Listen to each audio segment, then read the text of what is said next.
Good morning, नमस्कार, जोहार, praise the Lord. और आज हम लोग का तवांग में दूसरा दिन है और कल हम लोग का सारा दिन लगभग बुमला पास के लिए परमिट बनाने में लगभग निकल गया।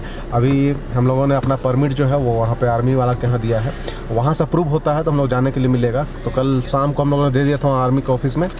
तो अभी सुबह 6:30 बजे से वहाँ मिलता है, तो अभी बज रहा है 7, हम लोग रेडी हो तो 7 बज गया है। तो अभी हम लोग यहाँ से जो हम लोग रुके थे ट्रैक स्टार हॉलीडेज़, काफ़ी अच्छा हॉस्पिटलिटी रहा। तो अब यहाँ से हम लोग निकल करके आर्मी वहाँ चलते हैं और वहाँ से हम लोग अपना परमिट कलेक्ट करने के बाद सीधे बुमला पास निकलेंगे और आपको अपडेट करते हैं कि रास्ते में कैसा क्या है। तो हम लोग फ़िलहाल पहुँच चुके हैं तवांग वार मेमोरियल और यहाँ से हम लोग ये लेंगे, पास लेंगे।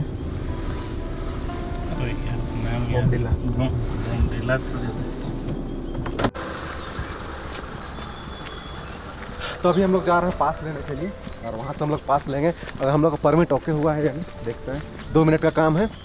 और ये रहा सामने वार मेमोरियल।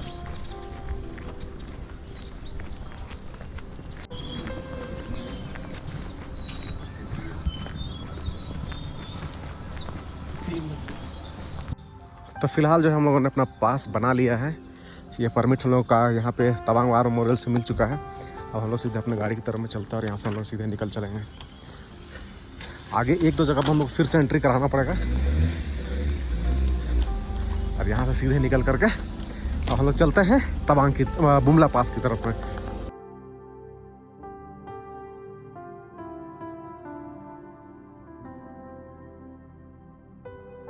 हम लोगों का भी बुमला पास से पहले चेक पोस्ट पे रोक दिया गया है। अभी जो है वो बॉर्डर पे चाइनीज़ पार्टी वो जो है वो निकली हुई है।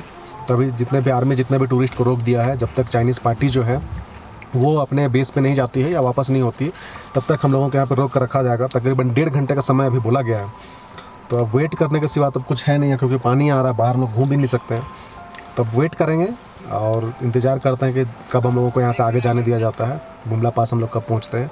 बुमला पास मात्र यहाँ से 7 किलोमीटर है। 7 किलोमीटर पहले ही चेक पोस्ट है उसमें हम लोग को रोक दिया गया है। चूँकि वहाँ पे हम लोग को 1 घंटा रुकना पड़ता है, अभी 1-1.5 घंटा। तो हम लोग वापस अभी सांगस्टर लेक की तरफ में जा रहे हैं। वहाँ पे जैसे ही हम वाई जंक्शन की से आगे की तरफ में बढ़े तो लगा जैसे पहाड़ खुद हमें बुला रहे हों। हवा में ठंडक, हल्की हल्की बारिश। करीब 3700 मीटर की ऊंचाई पर बसी ये झील, जिसे लोग प्यार से माधुरी लेक कहते हैं, असल में इसका नाम सांगस्तर झील है, सांगस्टर लेक है। नाम भले ही थोड़ा टेढ़ा है पर नज़ारा सीधा दिल में उतर जाता है। और नज़ारा दिल में उतरते के साथ में एकदम मन में आवाज़ आती है कि वाह क्या नज़ारा है। कहा जाता है ये झील एक भूकंप के बाद में बनी थी, यानी जमीन हिली, नदी रुकी और बन गई अद्भुत झील। मतलब प्रकृति ने यहाँ पे खुद अपनी कलाकारी दिखाई है। और इसी झील के किनारे में आर्मी का कैंटीन भी है, जिसमें आप कई सारे सामान भी खरीद सकते हैं। आपको ब्रेकफास्ट और छोटे मोटे स्नैक्स का आनंद लेना तो आप यहाँ पे ले सकते हैं। और झील के बीच में जो सूखे पेड़ दिखते हैं वो ऐसे लगते हैं जैसे किसी ने फोटो के लिए पोज दे दिया हो।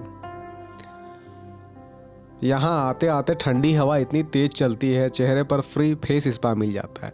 हालांकि ये फेस स्पा और भी अधिक मज़ेदार हो गया क्योंकि हल्की हल्की बारिश हो गई है। और ये जो झील का पानी है वो ब्लू वाटर ट्रीटमेंट भी के समान है, पर हाँ थोड़ा ऑक्सीजन कम है और आपको थोड़ा जोश संभाल करके रखना पड़ता है, वरना माधुरी दीक्षित तो नहीं लेकिन आप और हम जरूर झूमने लगेंगे। सांगस्तर झील की सबसे खूबसूरत बात यह है कि इसकी शांति। और इस झील के किनारे किनारे और बीच बीच पेड़ों पे वो तिब्बती प्रार्थना झंडे जो हवा में झूलते हुए मानो कह रहे चलो थोड़ा ठहरो जिंदगी। और इन्हीं यादों को समेटे हुए हम आगे की तरफ बुमला पास की तरफ में बढ़ते हैं। और बुमला पास तकरीबन 15,000 फीट के आसपास में है और यहाँ से चीन तिब्बत क्षेत्र भी दिखाई देता है। इस तरह यह न केवल एक प्राकृतिक सौंदर्य स्थल है बल्कि रणनीतिक दृष्टि से भी बहुत महत्वपूर्ण है। और बुमला पास जो है 1962 के सीनो इंडियन वार में एक बहुत महत्वपूर्ण स्थल रहा है।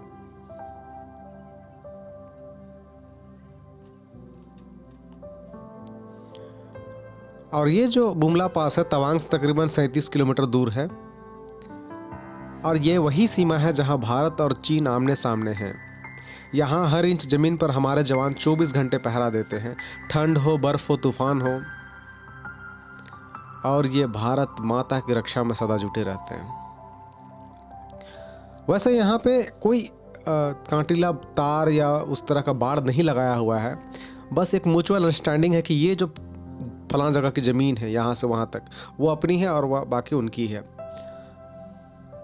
और 1962 के युद्ध में यही वो जगह थी जहाँ हमारे वीर सैनिकों ने अपनी आखिरी सांस तक लड़ाई लड़ी थी।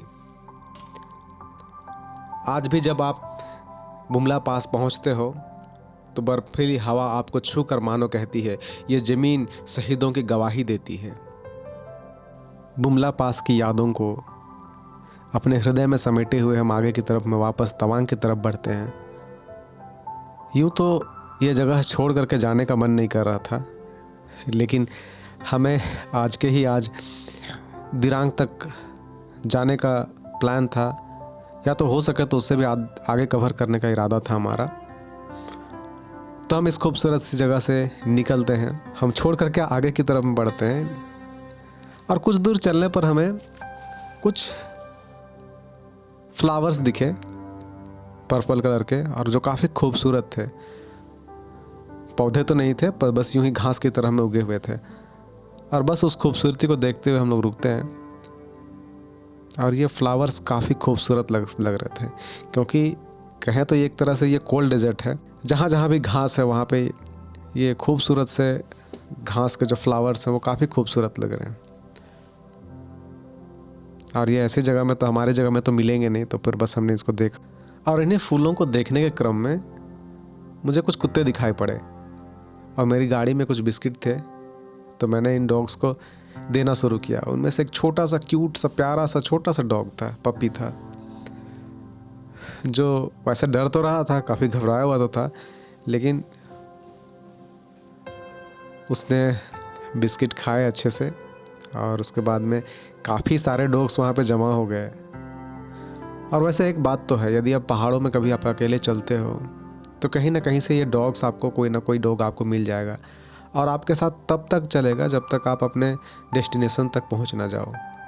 और इन डॉग्स की वाइब जो होती है वो कुछ अलग ही होती है, दौड़ेंगे, खेलेंगे और फिर उसके बाद में आपके साथ साथ में चलेंगे, आपको लोनली होने का एहसास आपको होगा नहीं। तो ये अलग तरह का ही एहसास है। और इन सारे कुत्तों के इन बारिश में भी यहाँ पे घूमते देख करके और ऐसा लगा मानो हमको ग्रीट करने के लिए यहाँ पे आए हुए हैं। इन डॉग्स को हमने अच्छे से बिस्किट खिलाया और फिर हम आगे बढ़ चले। और जैसे हम तवांग की तरफ पे पहुँच रहे थे और ये जो पूरा तवांग सिटी है वो बादलों के नीचे छिपा हुआ था, ऐसा लग रहा था कि एक लेयर बना हुआ है बादल का और बादल के नीचे तवांग सिटी है। हम बादलों के ऊपर में हैं और तवांग सिटी जो है वो बादल के नीचे है। और ये देखना भी एक अलग ही एहसास है, एक अलग ही मज़ा है इसका। और ये आप इस वीडियो से या फिर किसी भी वीडियो से आप इस बात का एहसास आप वो कर नहीं सकते जब तक अपनी आँखों से आप ना देखो। तो बस हम अपनी जर्नी को कंटिन्यू करते हैं, आगे बढ़ते हैं। और जैसे ही आप तवांग से आगे दिरांग की तरफ में बढ़ोगे तो बीच में आपको जगह पड़ता है जांग, और वहाँ जहाँ पे एक वाटरफॉल है जांग वाटरफॉल। और ये अरुणाचल का आई होप कि एक ऊंचा वाटरफॉल है। ये जो जांग वाटरफॉल है वो काफ़ी ऊंचा है और पानी काफ़ी ऊंचाई से गिरती है और वो जो नीचे गिरती है तो उसके जो छींटे बनते हैं काफ़ी दूर तक वो आते हैं। और यहीं पे वो गाना है जो कोयला फिल्म का तन्हाई तन्हाई का जो स्टार्टअप में जो गाना आता है वो इसी जगह पे शूट किया गया है।